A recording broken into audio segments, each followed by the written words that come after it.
we're gonna do some supination curls. All right, they look like this. Okay.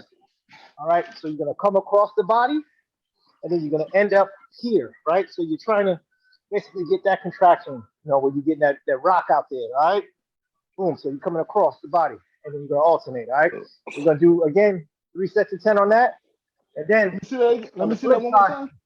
All right, well, one more time. So we're gonna come across the body, right? And then we're gonna end up here. So like you're twisting, you're twisting your wrist to pretty much Got get it. this contraction. All right. Got it.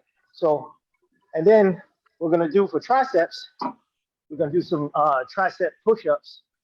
All right, we'll get on the ground, and then we're gonna put our hands in a diamond position. Let me make sure that the camera catches this here. Oh, she wants to fall. All righty.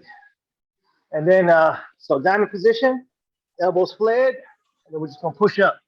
And so the goal here is for me is to try to make contact with my hands, with my chest. All right, and push up.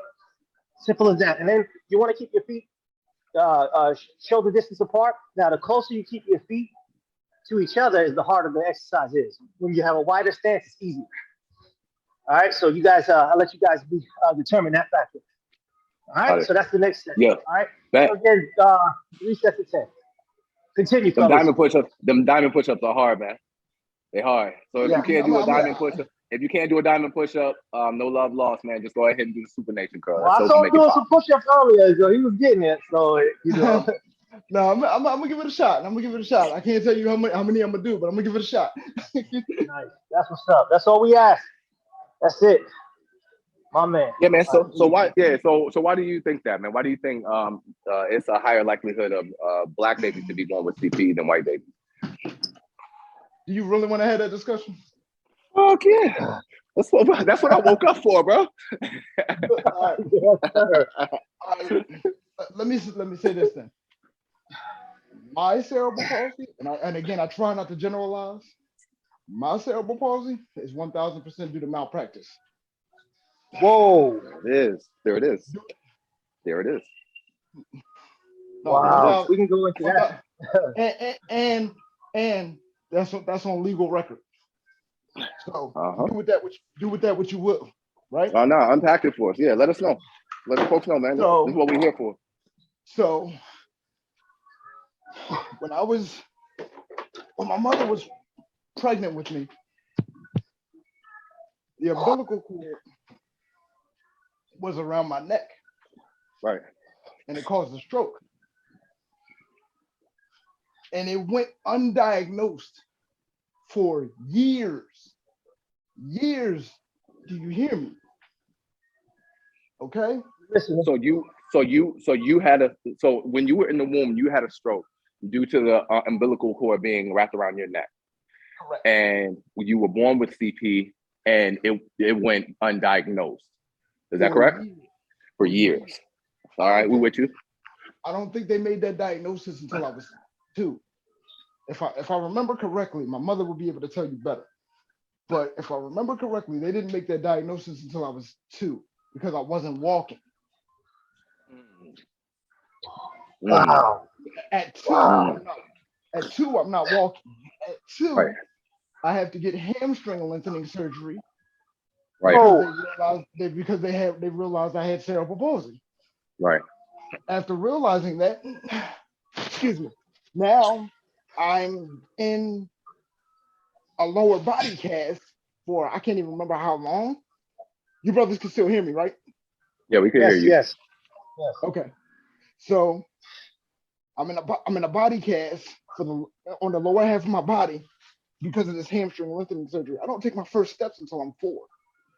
Oh my God. Right. So all of this could have been not avoided, but the doctors didn't care enough to check early. And let me be clear. I want to be fair to the medical field a little bit because there have been advances in cerebral palsy treatment and early diagnosis because they still don't know what causes it, right? there are underlying factors of why it might have happened. My mother, love her to death, but she had substance abuse issues, so that might Okay. have played a part. Yeah. But the malpractice comes in, and your point about the theory about why it happens to black kids more often, and specifically black men, is Right. because it goes undiagnosed. Right. You know what I mean? So I haven't checked the numbers recently, but I do know that they have been better with diagnosis and treatment and improving quality of life. But Oh wow. in 1984, Right. we weren't afforded that luxury. You know what I mean? Right. So, Right. you know, do with Right. that what you will. Absolutely. And they taught it.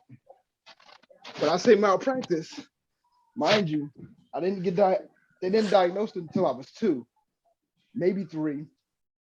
And they fought my parents on that until I was maybe 9.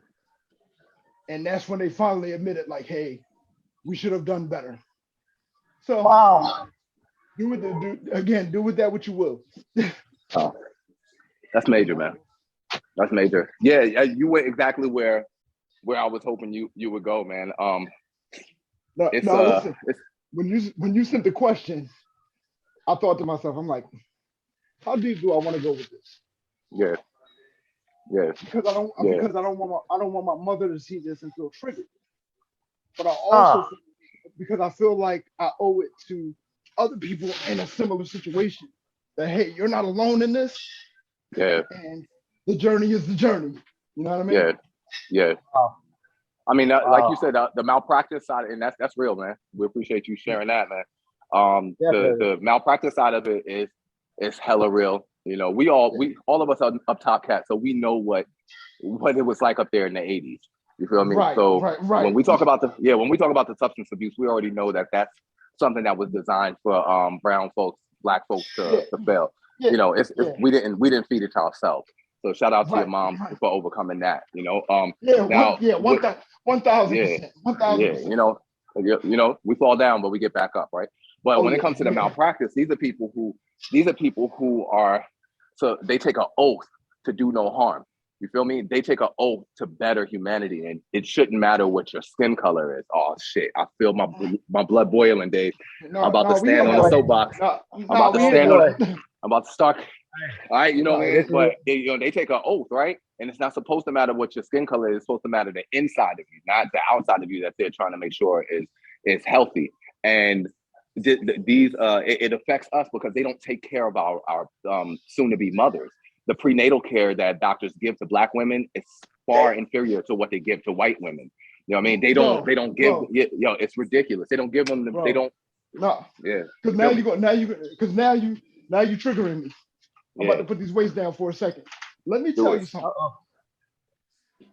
So when we first started talking, I said I had a 4-year-old. Yeah. Let me tell you how I almost lost my wife while she was giving birth. Yeah. Because my wife had low iron. Right. Low iron. And when we found out that she had low iron, it was like, oh, okay, you might need a blood transfusion. My wife did not want to get a blood transfusion. Right. There are alternatives to a blood transfusion that you can give to receive the desired effect of a blood transfusion. You can get IV iron supplements. You can there's different blood issues. There's different blood treatments that you can use other than the transfusion, right?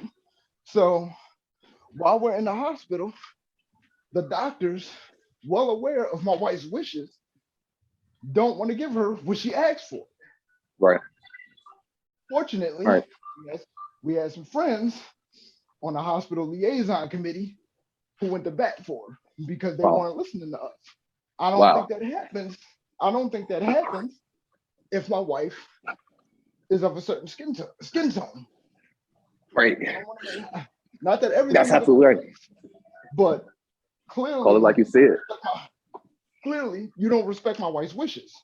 Right. Do you respect my wife's wishes if she's of a fairer skin tone? Right. You know what Right. I mean? So fortunately, she naturally, she survived, and everything is good. But Yeah. still to this day, there are issues in the medical field with respecting Absolutely. Black women and Black men's wishes. Absolutely. You know what I mean? Absolutely. And I just want to point that out because you took me there. As soon as you mentioned prenatal care, it's like, yo, let me tell you this other thing. Like, Right. Absolutely. So I'm Absolutely right, bro. I didn't mean to interrupt you, but that triggered me. No, that wasn't an interruption, man. That wasn't an interruption at all, man.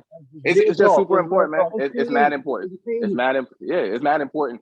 And from what I see now, there's a huge push by Black women to find Black gynecologists and Black OBGYNs Yes. because they just feel safer. Yeah, they just feel safer. Yeah. You know? Yeah, you understand more. Now my wife's OBGYN is a white doctor. He's cool. Yeah. He wasn't the one we had the issue with. It was the head doctor at the hospital that was taking care of her treatment at the time that was giving her the pushback. So fortunately, things worked out, but the medical field still needs some fine tuning. You know what I mean? Yeah, it needs some reform. Exactly. Right. All right. One more circuit. What we got, Dave? I don't want nothing. I don't want nothing that's under 100. I don't want nothing.